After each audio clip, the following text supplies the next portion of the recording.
Okay, good morning. Thank you all for being here for another one of our lunchtime learning webinars. I'm Rachel Helms. I'm one of the assistant directors here at MTSU Alumni Relations. We have a fantastic topic for you today. Professor Todd O'Neill is going to be talking about artificial intelligence and how it is affecting the creative industries. But very quickly, I just wanted to say thank you to all of our alumni. You are a vital part of our university community. And we are just coming off homecoming weekend. We had a great time seeing our alums back on campus. It was a beautiful day for the homecoming parade. My daughter somehow brought home more candy than she usually gets on Halloween. So we have tons of photos on our MTSU Alumni Association Facebook page if you want to check those out. And just a heads up for everybody, your cameras are off and you are on mute, but we will be taking questions at the end of the presentation, but please go ahead and drop your questions in the chat or in the Q&A box at any point, and we'll just ask them in order. Now on to the program. Todd O'Neill began his career as a video producer and director, then transitioned to multimedia production and then to online production. He now teaches as a tenured full-time associate professor and program coordinator of the interactive media program in the new Scott Borchetta College of Media and Entertainment. Todd is a content strategist, digital media creator, interaction designer, and translator between business and tech people, which most of us will agree that we all need. Todd, welcome. Thank you. Hi. Well, thank you for having me, Rachel, and hello, everybody. Thank you for being here. I see, actually see alumni, but I also see a few faculty dropped in, so that's awesome. Yeah, just a little continual introduction. Since 2023, I've been on a group here at MTSU. We call it the MTSU AI Initiative. And we meet regularly. We actually meet this Friday to talk about what's going on with AI, how is it affecting MTSU students, faculty, and staff. And I've been doing presentations similar to this for, for now going into my third year, trying to get the word out about what is AI, like what is it really, and particularly focused on generative AI. So I've been talking about it for quite a long while. And I've presented to groups as diverse as theater and dance and academic advisors, a pretty wide swath of people, as well as presenting in the community. So presented at a thing called Tech Vision, which is something that the Jones College of Business has put together. It's an open event. Happens, I think, the first week of April, coming up in 2026. But it's a 2-day event to talk about technology and what's going on, especially in Middle Tennessee. So that's kind of the roots of this particular presentation. And I'm just going to get into it so we have time for questions, because it just seems there's always questions about this stuff. So let me see what I can do here to beat the technology. And I think I'm going to have to get you out of the way. Give me half a sec. There we are. All right. I think you can all see me at this point. Yes? That's great. Thank you, Rachel. Let me pop this open full screen and we'll get going. All right. So just to set the stage, this is me, or some close representation of me in my career. This is how I started. That is a editing block. It's made of aluminum. And what you see in the editing block is audio tape. And yes, that is a razor blade in that person's fingers. And that is how I started editing. This is actually comes off a graduate school project that I had. We had to take a 1-hour cooking show that would have been on the radio. We had to take a 1-hour cooking show and edit it to 28:30, which is kind of the standard length for programs on broadcast television and radio because of commercials and announcements and that sort of thing. And so this is me doing the editing. I had a manila envelope. Some of y'all remember what manila envelopes are. When I talk to my students, they say vanilla envelope, like a chocolate envelope. They don't quite get it. But I had a manila envelope with little pieces of audio tape with little labels on them that said what is on that little piece of audio tape.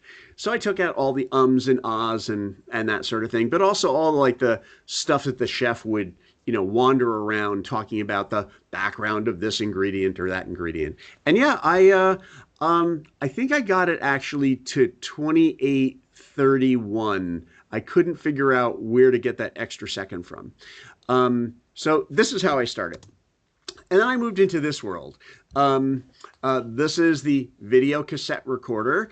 And this is where I kind of cut my teeth in terms of doing video editing. For those of you of a certain age, you'll recognize this. This is the Sony Betamax. This is the video cassette recorder that lost out to Panasonic and JVC's VHS, which we all have a closet somewhere with a bucket with a whole bunch of VHS tapes in it. Um, uh, and this is where I went. So this is still magnetic tape, just like I was using before, but now it's in a little box that I stick into a machine, and it makes a little bit of sound, and it starts playing things. And in my case, also recording things. And I did that portably, carrying things around, big, 50-pound boxes hanging from my shoulder to record stuff. So this is kind of my world. And then I moved into this world.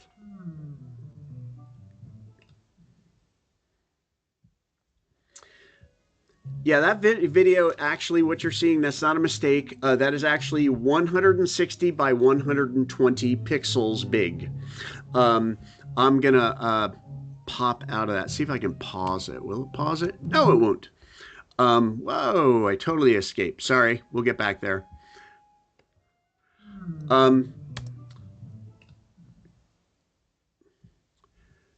So that's where I was in my multimedia career. We were creating multimedia material in the early to almost mid 90s on CD-ROMs. You may remember CD-ROMs. They're kind of like the cousin of these, which are CDs. But we were creating stuff on these CD-ROMs, and at that time, 160 pixels by 120 pixels was like cutting edge. And it was actually the beginning of the world of digitization. CDs kind of beat it there. They were released in early to mid 80s in terms of digitizing audio to make things happen. And digitizing is something I want to kind of hit on, and you'll see how we connect it to AI. So yeah, we're digitizing video and making it, we could only make it really small because that's as big as it could go. And it wasn't until the 90s where we could actually make it big enough to appear like a regular television show that you might watch. So it took a little while.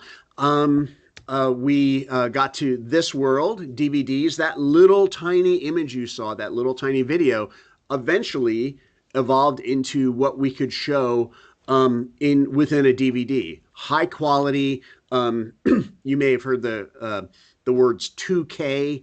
That's a way to express resolution of the image. And now we have 4K. That was introduced with Blu-ray discs, which are very similar to DVD discs. Excuse me. And now we have 8K that is getting streamed to us in some cases, onto our big screens. But it's all based on that concept of digitization.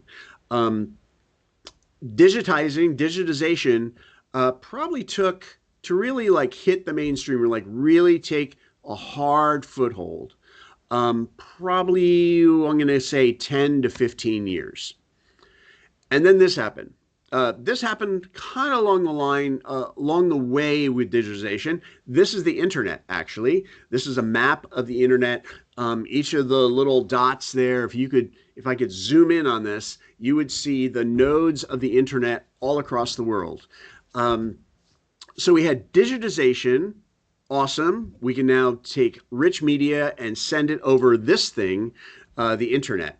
I got onto the internet officially, the actual internet. I was on other services like AOL and CompuServe before that, but about 1993, 94. And as a content creator, at the time I was a video producer and multimedia producer, but as a content creator, when the internet hit, I was kind of dumbstruck because for $12.95, which is $12.95 a month, which is how much my CompuServe uh, bill cost at that time. In today's dollars, that's probably, I don't know, $60 or $70 a month. But for $12.95, I could get onto the internet and using a thing called a browser, which you all use every day, I could go and visit websites all over the world. Amazing. But I could also make websites and I could make web pages. So I could create content and publish it, basically place it on a server, place it on somewhere where someone could type in an address and go see that. So anybody who had an internet connection and had my URL for that particular web page could see it within milliseconds of me publishing it. Right? That made my head explode because and I could do that for $12.95 a month. At that time, I was producing both video and multimedia CD-ROM stuff to create content and to get it to people around the world would have cost me easily $100,000. That's producing the content, editing it, mastering it, duplicating it, taking whatever that physical object was and sticking it into an envelope. If I wanted people to see it quick, it was a FedEx envelope, and I would send those all over the world. And, if I wanted to send it to everybody who maybe at that time was on the internet, hundreds of thousands of dollars. But I could do it for $12.95. And that was awesome. That was just amazing. As a content creator, blew my mind. And it took us about 10 or 15 years to get there. But then that happened. The World Wide Web that enabled all of that burst, right? That bubble just went poof about 2000, in between, depending on who you talk to, between like 1998 and 2001, the whole thing, went in the dump. If you owned at that time, right at that period, if you owned stock in a company that made foosball or ping pong tables, you have obviously just made out and you have a great retirement because that's what was happening. People were spending oodles and oodles and oodles of money on beautiful offices and all sorts of crazy things in their offices. Foosball tables, seriously, look at the sales figures. The sales of things like foosball just like skyrocketed. They just went crazy. Espresso machines, the big like Italian espresso machines you might see, their stock skyrocketed because all these little companies were building these things, and they had great ideas, amazing ideas, but they were pretty early to the party. They had great ideas to do things, but you really couldn't deliver on them. You couldn't deliver on them fully. An example. Here's an example of, again, for those of you a certain age who actually were watching TV back then, imagine, if you will, this is an incredible idea. How about a company where you could go online and order dog food and then have it delivered to your house? What an awesome idea. I mean, amazing idea, right? Yeah, it's I think today is called Chewy's.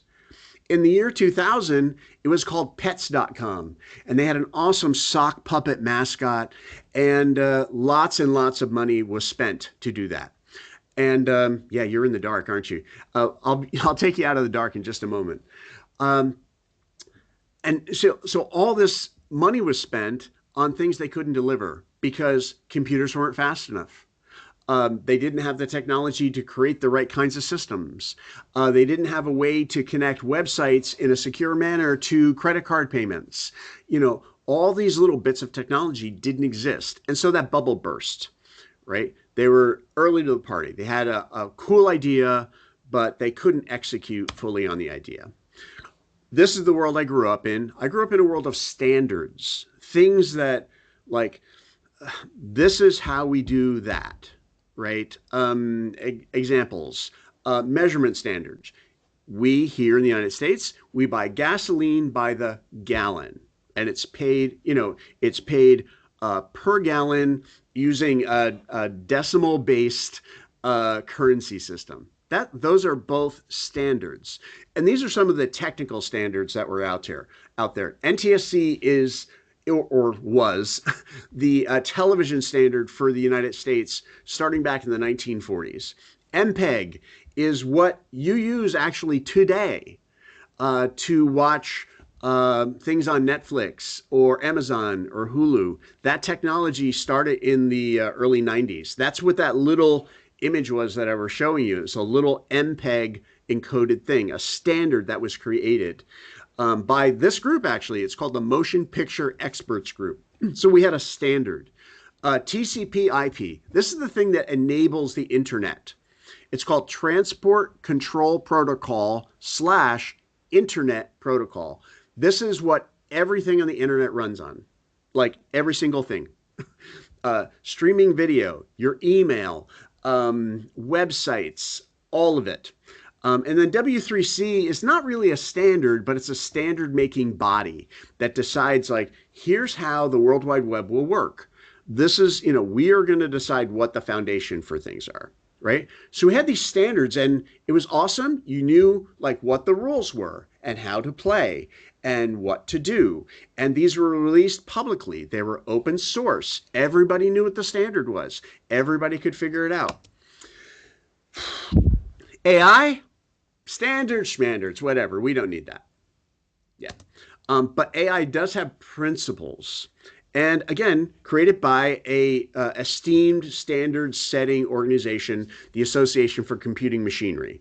Their Technology Policy Council created a set of standards I won't go through them. There's like seven policies for AI development. In this document, Principles for the Development, Deployment, and Use of Generative AI Technologies. They lay it out. This is what we should do. This is how you develop them. This is how to keep them safe. This is in 2023, now 2 years ago. So they develop these principles, and off we go. But that's a little problem because no one actually adopted these principles. And it's a bummer. So this is what we have today. Just for fun, after this little webinar, go to a website. This is the screen grab of the website. It's called There Is an AI for That. It's basically a catalog. Think of it like, again, way back in the day, think of it like Yahoo for AI tools. They have over 40,000 of them. 40,000 AI tools that are not standards based and don't adhere to any principles. But there's 40,000 of them. So, okay, let's go. I want to show you something. This is a prompt. If you may have seen prompts that you typed in, what is the current price of beef in Montana? Create a picture of an aardvark surfing. You can do all sorts of things. This is using a tool called, it's using ChatGPT. One of their models last spring, maybe a little earlier, called GPT-4, and little dispute whether it's O or 0. They decided to create their own standard for naming things. But this uses something called multimodal generation. And what that means is using the same text interface, you can do many different things. So you may use it for text generation, you may use it for video, etc. But this is a prompt, a candid paparazzi style photo of Karl Marx hurriedly walking through the parking lot of the Mall of America, where, literally he wouldn't be caught dead in, right? Glancing over his shoulder with a startled expression as he tries to avoid being photographed. He's clutching multiple glossy shopping bags filled with luxury goods. Again, he would never do it. His coat flutters behind him in the wind, and one of the bags is swinging as if he's mid-stride. A blurred background with cars and a glowing mall entrance to emphasize motion. Flash glare from the camera partially overexposes the image, giving it a chaotic tabloid feel. Like, wow, that's cool. Yeah, that's awesome. I mean, that's like really cool. This is something that was created using ChatGPT. Pre-release, let's say, but it's pretty good.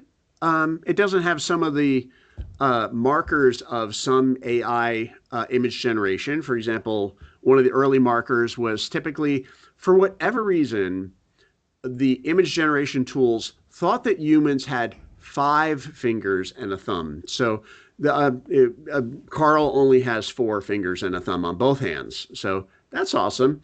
Um, but this is an amazing, I mean, look at this. This is just amazing capability. This is just an image, right? Just a still image, but everything that was described there made this. Now, that wasn't a one-shot deal. Somebody tried something with a prompt and then it wasn't quite right, and they tried it again, they tried it again, they tried it again.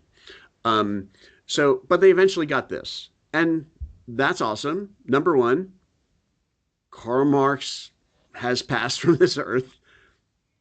Even if he were here, he would never be at the Mall of America. He would never have purchased luxury goods. We know the story. All right. So I want to show you this. This is a little older. This is actually from 2023. And this is using generative AI, but at a code level. It's not just a text prompt. You'll see the prompt at the very end. But this is Annie, Indiana. And everything in this little video I'm about to show you was generated using was created using generative AI technologies. So you can see it's an image, kind of a pleasing image. The microphone looks pretty realistic.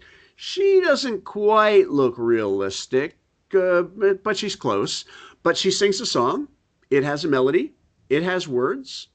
And all of it is there. So let's listen.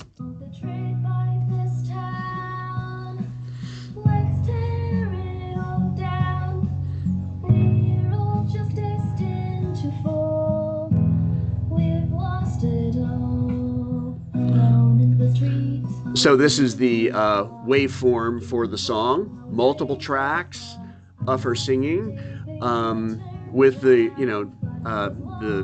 words there, the lyrics. You can kind of see what's going on there. So you can do amazing stuff. That was code-based. This is not even text-based. This is just a quick demo from Adobe. This is about a year old. They don't have a newer one to show you. So I've got this one. But this is a technology that Adobe created called Firefly. It is their internal generative AI technology that you use with Adobe products. So these are products like Photoshop, Adobe Premiere, Adobe Audition for audio, but it also works in Adobe Illustrator, InDesign. They've integrated Firefly into everything, and they actually don't even call it Firefly anymore. They don't even use that word. They just have integrated AI generation into things. So watch this. Uh-oh. May not let me show it. All right. We're going to move on. Sorry about that. As Rachel said, I am in the newly named Scott Barchetta College of Media Entertainment. I teach interactive media. Our program teaches online communication and emerging technologies. I've been sort of an AI an AI cheerleader and an AI skeptic for a while. But, you have to understand we are a college of with about 2,000 students, and we are all the faculty are teaching them to be content creators. So when generative AI tools first came out, we were like, wow, this is like totally awesome. What can we do with these? And then we realized, and there are some people who are still this way, they're like, you can't handle the AI. I mean, no, not happening. Um, and we still have that. This is just a common thing in higher education. Everybody's pretty afraid of what AI could do and how it may affect what's going on. So this is the process of generative AI. And if any of you actually know the full process of generative AI, I'm apologizing to you now. But it starts with collection up in the upper left-hand corner, and that's all of our stuff. And I'll tell you more about that. It gets moderated, which means people look at all of the stuff because it collects all of the stuff. Capital A, capital L, capital L, all the really amazing stuff, the beautiful poetry, the lovely images, and then all of the worst, most gruesome, horrible material you can think of. That's what the tools use initially. And then it gets moderated in far off lands. And what I mean by that is there are humans who look at everything that got collected and they tag it. They basically say, this is good, this is bad, this is good, this is bad. Um, and those people are typically in the global south. The global south is what we used to call third world countries, but not all of them are third world countries anymore. So the global south is Africa, South America, and parts of Asia. And so this is what they do. They look at this material, all of it, the good stuff, the really terrible stuff, and they work for wages that are better than normal in their communities. They make pretty good money doing it. It's a kind of a 9 to 5 job. In some cases, in many cases, they don't have to go anywhere. If they have an internet connection, they can do it at home, right? They can work remote. But many times they work in like nondescript office parks. And I'm talking about in places like um, uh, what in Colombia or in Kenya, in Congo, in Nigeria, in Thailand or Indonesia. Um, so they look at everything, the good stuff and the bad stuff. Um, and then in a very short time, they can't anymore because some of the material is so terrible that, they literally go home and they have nightmares. They either quit because they can't make their quota, because they have a quota. They can't make their quota because they can't handle it. And they either quit or they get fired. Healthcare in their area, especially around mental health, not so great. And it hurts them. And so that's kind of a deal. Uh, Things go into training. Let's go down one line. Training. This is where all the material in some of the tools basically gets exploded, if you will, into lots of little bits, mathematically coded little bits. And then things get generated, and you see my little tag there, magic wasted on muggles. And the reason I wrote it that way is because the only thing that we know about the full operation of the current AI tools is what the makers of the tools have told us. There's been no real independent investigation. The reports and the research that they do is not peer reviewed. It's just basically given out to the public as this is the thing. This is what everything is. Um, and then that last piece, output. This is where we struggle in our college. So we have at the beginning collection all of our nice things. So everything that our students, our faculty, all creatives make, all wonderful, wonderful things. And then it goes through this process. And then out of it, if you put a prompt in, you can get something else. And we want both things. Um, oh, and I forgot to mention this little piece here, this little orange piece, I call it a little something something. Um, the deal here is that when you put a prompt in and it generates something,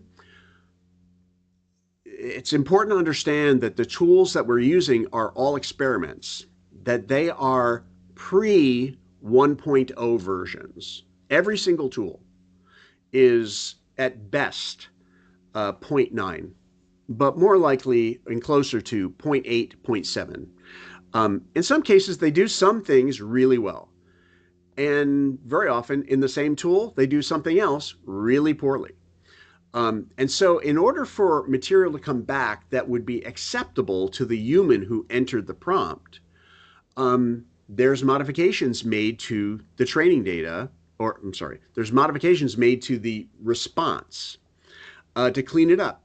The most notable of this was an experiment run, it's now about 18 months ago, by a gentleman named Gary Marcus. He worked with a filmmaker from Los Angeles, and he tried a number of different prompts. And one of the prompts was it was in Google Gemini, create a picture of a group of World War II German soldiers driving through or marching through a European town. And it took a little while because the tools were early, and it created an image. But the image didn't have actual people who were German in it, or even Caucasian, or Western European, if you will. What was pictured in the image were men and women, which there were no German women in the German army, and then then a whole variety of ethnicities. There was an Asian woman, there is an African American man, another man with more like a olive complexion, Mediterranean, perhaps South American, but none of them looked like Germans. And this is because Google had put a filter in that basically said, make sure whatever you respond with that it is diverse. And this is not a cut or a nod towards DEI. It has really nothing to do with that. It's just make sure it's diverse. And that's what it pumped out. And when they got called on it, Google's like, oh, sorry, we'll fix that. And they did with a little bit of code. Like in the next day, it was all fixed. But they didn't retrain everything. They didn't retrain the model. They only made a little fix, basically a bandage. If you will, lipstick on the pig. So what I'm saying is, wow, there's a lot going on here, and it works, and it's pretty amazing, but it doesn't work. This is where we're at within our college and in creative industries in general. We are, if you go along with me, please, on this analogy, we are planting seeds. We're growing great forests of amazing material. That's our life. That's our livelihood. This is what we want to do. And we want people to enjoy it. We want people to enjoy the music and the audio and the video and the film and the novels, the plays, all the material. We want them to enjoy it. So we create that. But this is everything that gets used for training. All of those beautiful things. This entire forest of material gets used. This is the conundrum we have. We also want to make really beautiful things and continue to make really beautiful things. And it's hard because in some of us, at least, we're conflicted because we make all these beautiful things, but they all get used for training. But we want to make additional beautiful things coming out of an AI tool. So it's what do we pick? Do we pick having our material used um, without consent? And I'll talk about that in a second. Or do we want to create beautiful things and ignore all that? We don't want this. And this is essentially, if I were to give you, an analogous image of what training is, this is it. This is what training looks like for generative AI. It's basically clear-cut forests of creative material of every kind that you can think of. The crawlers crawl across the web. In some cases, they crawl places where they're not really supposed to be able to. Meta just ran into this. There was recently a big decision against Anthropic, which makes Claude.ai, for $1.5 billion for crawling through a couple databases that they weren't really supposed to be crawling through. And essentially, they pirated this material, over 7 million different creative works. And their judgment, there was a judgment against them for $1.5 billion. The judge has since held the judgment. He hasn't released it yet. It's a class action suit. And the reason is, one, once they went through and figured out like how many actual works needed to be compensated for, there was only less than 500,000. So out of 7 million, it's like 436,000, which is fine. The average payout per work was estimated to be about $3,000. And I'm not a math major, but I'm not sure 436,000 goes into $1.5 billion 3,000 times. I haven't done the math. It seems odd. But the judge held on this decision about releasing the money to be sent out to the members of the class because, in his words, that's a lot of money. And I don't trust the people who are going to put it out. And so he's holding on it for another week or two to figure out what's going to go on. So yeah, we don't want this. We don't want all our material taken. We don't. So, we had that choice between, we have that choice between beautiful stuff or the forest. This is Sam Altman, and this is his reason for using this. He says, American companies, his company, are left without fair use access. The race for AI is effectively over. He said this last March. So this is not like coming at the very beginning. I'm sorry it wasn't yesterday, because it actually probably could have been yesterday as well. He's basically saying, if you don't give everything you have to us, it's going to fail, and we're not going to be able to create amazing things for you. We're not going to be able to, as they have said, we're not going to be able to cure cancer for you. We're not going to be able to solve climate change for you. We're not going to be able to do those things. So, hand it over. That's a problem on so many different levels. So here's the issues. This material is collected without notification. The companies didn't say, hey, just so you know, we're going to crawl through your website, we're going to crawl through your database, and we're going to suck all that material in because we're working on this thing over here called generative AI, and we need a lot of material. In addition to the notification, they didn't actually ask people if they could actually use it. There was none of that because they didn't tell them, because it was, I don't know, secret. I don't know what you call it. And they didn't ask permission. When they use it and you get a response back with a prompt, what do you get? You get back the thing, but you have no idea where all the material came from that helped make up that thing. There's no attribution. We're talking billions and billions and billions, multiple billions of works, creative works. and there's no attribution for any of it. And then this is the last part that sticks in our craw as creators: no compensation. Um, there is no method right now to compensate um, makers of creative works uh, programmatically, if you will. So there's no way for a company to crawl the entire internet to use that material for training data and pay each individual, billions and billions and billions of people, pay each individual person for their particular content. There's no way to do it on an individual basis. So imagine if I'm a photographer and I had 1,000 images on my website as part of my portfolio, and this crawler went through and swept them all up.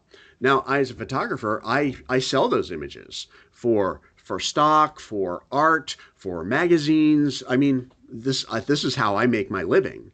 And you've now taken all of my images and done something with them that I didn't know you're going to do, and I didn't give you permission, and you're not telling anybody it's mine, and you're not paying me. And again, this is how I make my living. So this is the world of generative AI right now. I want you to sit back and think about a business, any industry,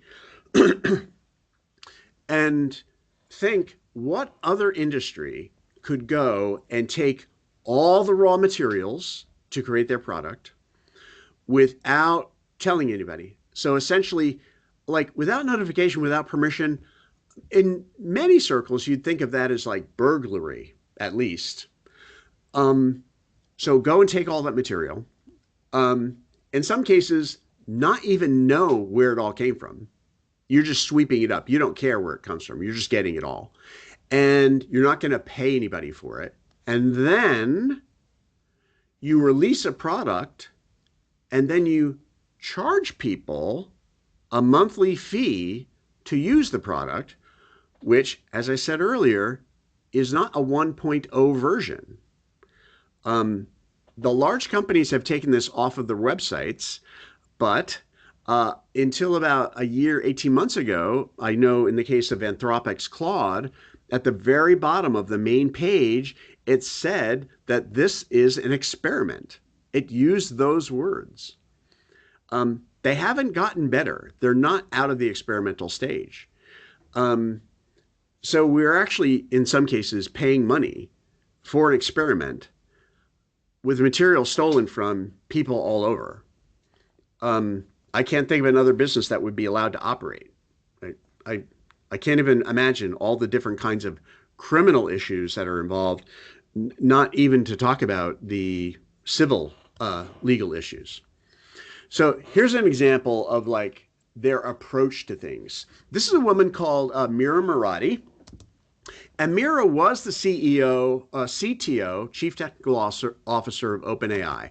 And then she was the CEO of OpenAI, which makes ChatGPT. And then she was the CTO again. And that all happened between Thursday and Sunday, one weekend in November of 23, I believe it was. Yeah, it actually happened.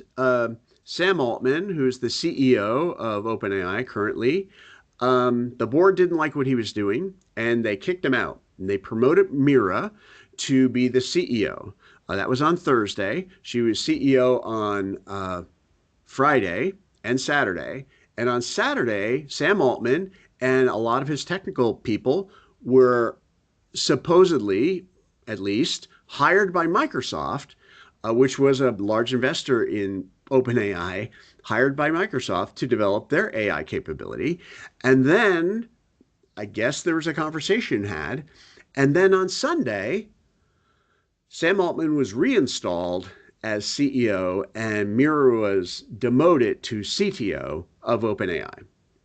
Um, you cannot write this story. Like, I mean, this puts shows like Succession to shame. Amazing, just amazing. Now she's CEO of Thinking Machines, and not worrying. You know, she has her own deal. It's a great company. It's valued at $26 billion.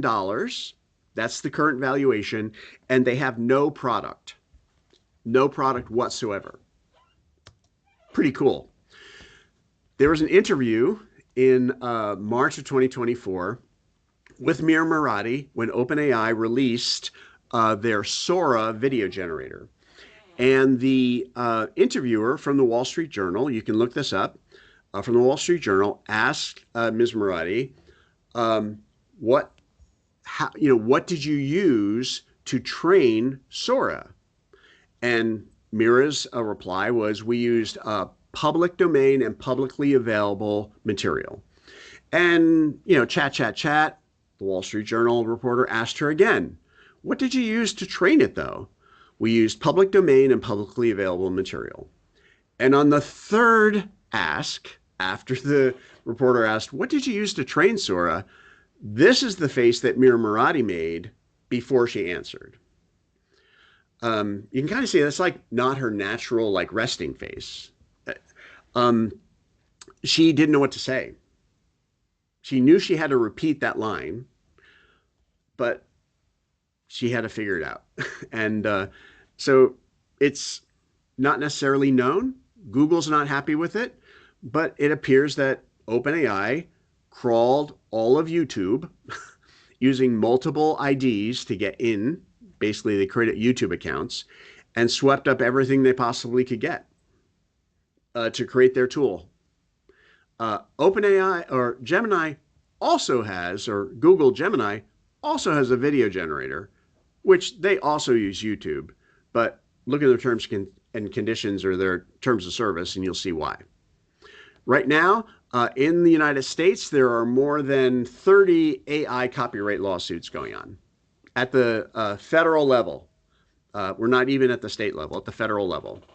In the United States, there are over 1,000 proposed bills in state legislatures, state and district and territorial legislatures, including District Columbia and Puerto Rico. And in 2025, 118 new laws were created across 26 states. Tennessee only created 3 new laws in 2025, but they have 5 pending bills. But Tennessee is known to be sort of like at the front of all this. We created something here called the Elvis Act. You kind of maybe see where I'm going with this. It's called the Ensuring Likeness, Voice, and Image Security Act, and it basically says that you can't use a person's likeness, their voice, or their image to create things like music videos, right? We're protecting the music industry that we have here in the state of Tennessee. So here's the bottom line. There are no industry standards, like none. Everybody operates differently. They're all doing something different. Yes, there are technical standards for how a graphic processing unit, a GPU, that comes from a company called NVIDIA. Yes, there are technical standards. The laws of physics apply, but there are no industry standards. Every company follows a different standard, a different method to do what they're doing. There's no data governance.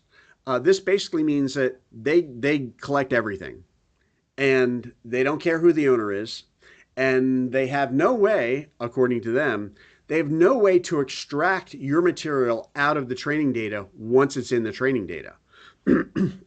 Once it's actually put into their large language model, there's no way to take it out. The only thing they can do is to retrain it and create a new large language model. And that costs billions and billions of dollars, billions. There's no regulation. At the federal level, we have none. We have a new executive order that replaced an older executive order, but we have no regulation currently, except for some things that have been floated, which are, not actually all beneficial to regular people. And there's no transparency. We don't know how any of this gets done. There's been no really peer-reviewed stuff. There are experts in artificial intelligence who have analyzed things, but no one's been able to see what actually happens. No one's actually seen the code to make it all happen. So I'm going to end it there. I'm going to stop sharing and take some questions. Looks like we do have one here in the Wow. chat. Okay. Hang on a second. Let me get back over here. There Sounds we go. great. I'm better. Okay. Okay. Hi. So it says, what about the ethical implications of AI's negative climate impact? I'm specifically thinking of our fellow Tennesseans in Memphis dealing with XAI poisoning the air and using local water. It's also driving up utility costs. Yeah, I I have, like I said, I do a number of different presentations, and I was really trying to focus on the impact on the creative industries.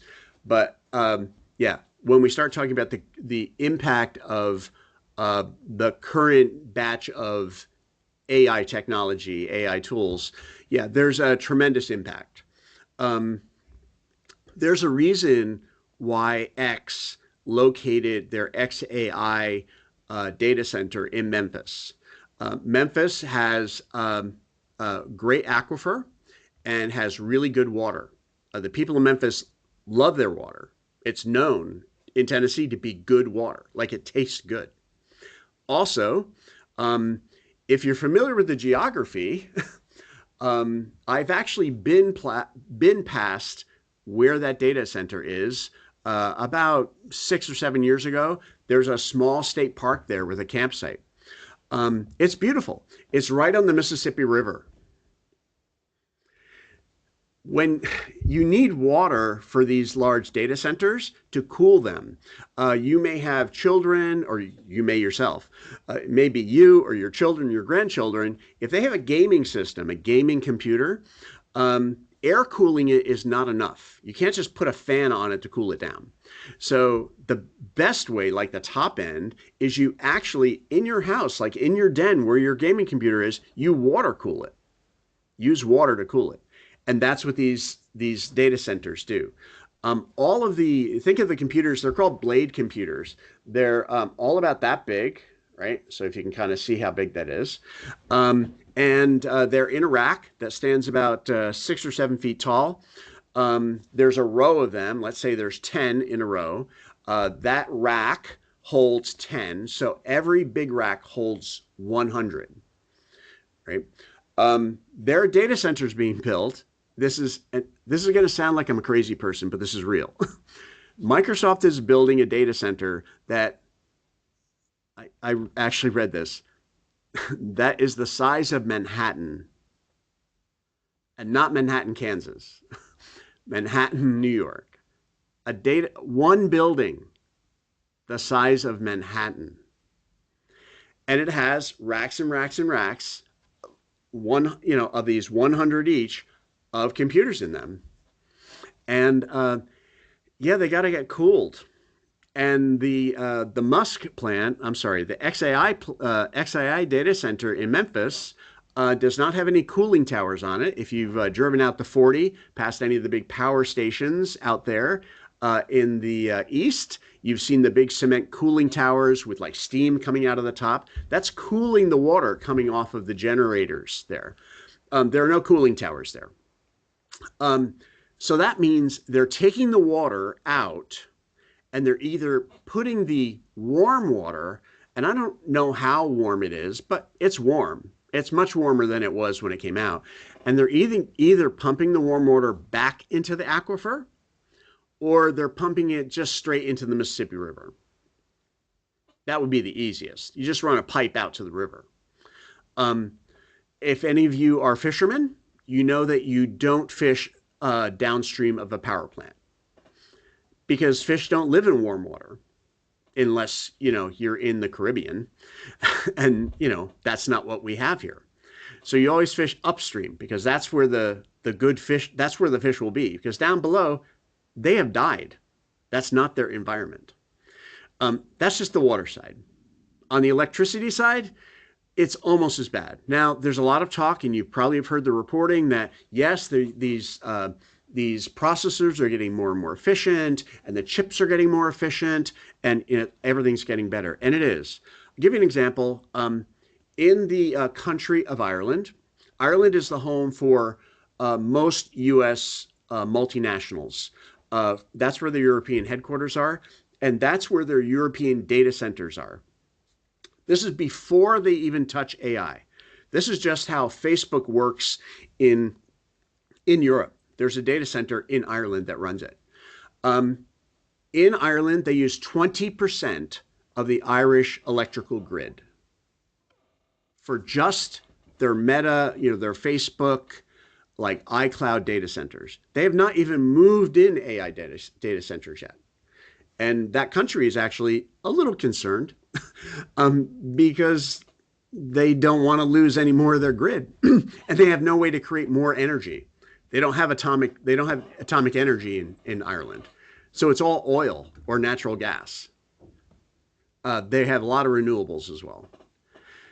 So Wow. yeah, all of this is, the news is not great. And again, let's go back. They took all the information, created a product. They sell you the product that is not finished, that is not complete, that makes mistakes on a regular basis.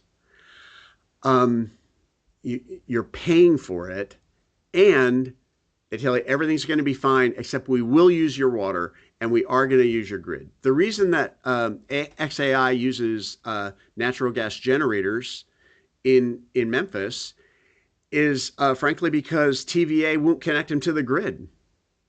They made an application and TVA said, no, we can't handle you right now. And there's another data center up in Gallatin, and they want to put more data centers in.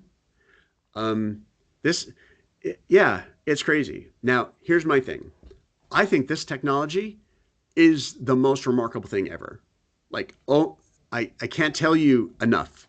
I lived through digitization. I watched what that could do and how it really changed the world. This technology, the tools, they're amazing, right?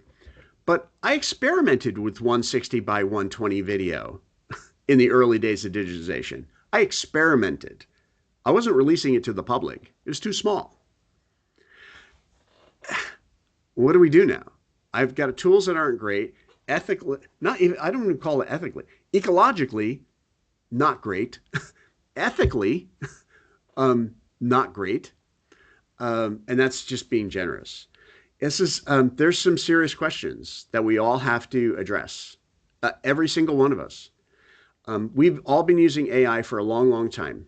You've used AI for, whether you know it or not, for 20 or 30 years. Google search is AI.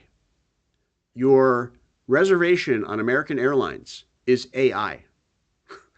Um, the tests that they did to figure out the right prescriptions to come up with drugs, use machine learning to figure out how to analyze the data. They've all used AI. We've been using it for a long time. We have a new generation of AI, and it's very expensive, super expensive. The numbers I heard is that OpenAI has no path to profitability. Not not possible. Hmm. They can't make enough money to be profitable. Because how can you be profitable on $20 a month? Right. Even That if makes you sense. even if you have 8 billion users, which you don't, how do you do that? It's hard. So I see my time is pretty much up. So um, that whatever you guys want to do, I'm here for a little bit. Um, so Well, I want to be respectful of everybody's time. I don't know. We do have a few more questions. Todd, do you want me to ask them, or would you rather me yeah, email no, them to you? let's Or hear them. Yeah, okay, I have time. I have time. okay, great. So here is one.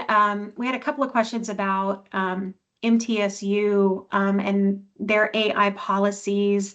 One about MS Copilot, the only AI endorsed by MTSU. What is MTSU's policy and how do you use it in the classroom? So I can't speak for the university's policy, and I saw Jeff Gibson here earlier, so I'll keep my mouth shut.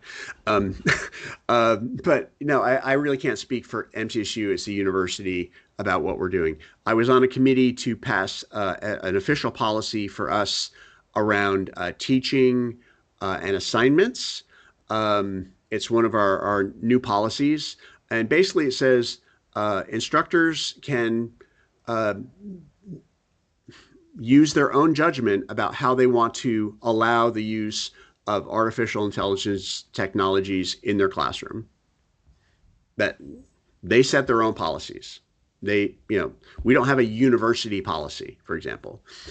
Yes, we do have MS Copilot because we are a Microsoft school generally, and MS Copilot is attached to our Office and Outlook installation, and we have Teams like we are right now. So yeah, we have it. It's part of what we have. Um, there are commercial tools out there that faculty are using that typically, as faculty members, we pay for ourselves. They're not being paid for by our departments or anyone else in the university, to my knowledge. I pay for my own access to Claude.ai. I don't use ChatGPT because Claude is, for me, the lesser of the evils. So that's why I use it. But I pay for my own account, under my own email. So it's mine. Um, yeah, it's we're trying to figure it out. We are still trying to figure it out. There is still resistance in many departments to using AI. In my own department, I have faculty members who are generally trying to catch students using AI. That's their approach. So if it's a written thing, they're using what they call AI detectors to see if it used AI or not. And the results are totally mixed. Depends on which detector you use and what day you use it. They're all different. Um, I haven't asked them if they've actually put their own academic papers into the AI checkers, because very likely they're going to come back and say that that paper used AI to be created, and it wasn't. So the AI checkers don't work. But here's my philosophy about that, about AI cheating, is that if you have a student who turns something in, let's assume that they recognize that the tools aren't great. So especially if you have a high achieving student, an A student, who decides for whatever reason that they're going to use AI, then assume that they're willing to take a B because they're not going to get an A. So the material is not good. Other part is if you, as a faculty member, are trying to track whether someone has cheated on something, and let's say in your class of 50, you catch two students who you believe have cheated using AI. And you have different, there's different recourse you have. You can fail them for the assignment. You can fail them for the class. You can refer them up for, academic disciplinary action. We have things. It's in our corporate policy or our university policy. AI use is considered plagiarism. And that's no problem. I got that. But again, there's no way to check. There's no way to know if it's used AI. You can't tell. Unless you have the student who forgot to take out like the last little paragraph of the prompt that says, I hope this satisfies the requirements of your essay assignment. Then you just go, yeah, AI. And then you decide what to do. But here's the other side of that. If your objective is to catch cheaters, think about this. For the people who used AI that you didn't catch, right? The lesson that they leave your classroom with, your class, is that I can use AI and get by, and no one catches me. What are they going to do later? They're going to use it again, and maybe they'll get by then too. And they'll use it again, maybe get by then too. And then they get employed, and they use it, and then they don't get caught, or they get caught, and they get fired. So all you've done is teach them that you can use AI and get by, and you probably maybe won't get caught. That's not a lesson I want my students to have. So I have two policies in my class. One is I have a basically a content authenticity policy in my class. And I tell my students, I use AI. I use it to create some materials that I deliver to you. Um, and that's what I do. Here's why I use it. Here's how I use it. I don't use it for creative materials like audio, video, graphics, because I know the huge investment in training and creativity it takes to use those. Not to downplay text material. I understand there's a lot of work that goes into that, but if I'm using AI to research something or to create a report about something, if I were to do that using, let's call it traditional ways, I would have to search the internet, get the sources, read the sources, synthesize the information, sort the material out, then generate, if you will, write the material, but like getting to the writing to deliver the quality in the time period would be impossible for a human to do. If any of you have written an academic paper, you know that, like, contrary to what my students think, you don't take the 5 top Google results, right? I mean, you spend time, you spend months finding the data and sorting through it and finding the references and how do they connect. And I mean, there's a lot of work. There's person hours, person weeks, person months to do that. The AI tools, because of the big swath of training, they've done all the synthesis already. It's all finished. So I think of it more like a Google search index that's a bit smarter and has a way to connect the dots between things. So that's my justification. That's mine personal. So, whatever yours is, that's, mine. And then I also have a policy for my students. I've just told them now, you can use it any way you want to. Go right ahead. My students are now dropping disclaimers in or disclosures. Oh yeah, I used AI because I didn't like the way this sounded and I needed to condense it. Like, right on. Yeah, exactly. That's behavior I want you to have. So yeah, they can use it any way they want to. And I tell them straight out, I'm teaching an honors class right now. And I looked around the room and said, you guys can use it any way you want. You're all high achievers. That's why you're here. That's why you're in this honors class. You're used to getting A's. You can use AI to create an essay. Fine. If you want the B, do you want the B? Because my understanding is the reason you're in honors is you didn't settle for the B. You always went for the A. I can't I think of my students as adults. I know many of you maybe think of them as kids, but we have to start treating them as adults. And we have to inform them about what this material, what these tools are completely. And, so they know. Because I just had a student yesterday talking to a group in my professional practices class who told those students, and this woman's been working in the industry for 2 or 3 years. She said, if you're not using AI, you're 10 years behind. I use it every single day, multiple times a day. She works for a large multinational publishing company. It's part of her job. Wow. Every single day. She's not creating graphics with it, but she's using it. And faculty the same. You can't make a decision about AI being bad unless you're fully informed. And if you're fully informed is taking something off of traditional news media, you're not fully informed. Because basically, if you really listen to them, they just repeat what the big companies say. They're not doing any analysis against it. They're not looking at it and trying to understand it. They just repeat that OpenAI, Sam Altman said this. That's not enough. Well, the one thing that you said that I thought was really interesting was that you had a student give you a disclaimer that they had used AI. And I wonder if that'll be something in the future that we'll see where there's an actual citation or something in your paper, an AI citation. Well, APA has a citation style. Do they? Oh yeah, That for is really AI. cool. I did Yeah. not know that. Yes, they have a Um, citation style all set. Um, well, yeah. that's real. Well, Todd, I really, Professor O'Neill, I really appreciate your time.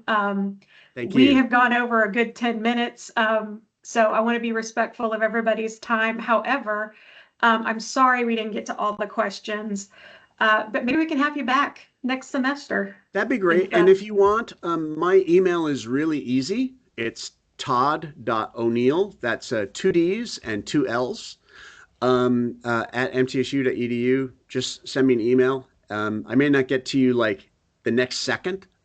It's not text messaging, but I will get back. I will get back to you, and I'll point you towards some resources or give you an answer. So thank you so much for this opportunity, Rachel, oh, and thank you absolutely.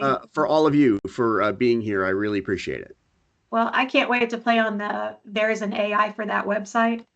I think that is really cool. Well, everyone, thank you again for joining us.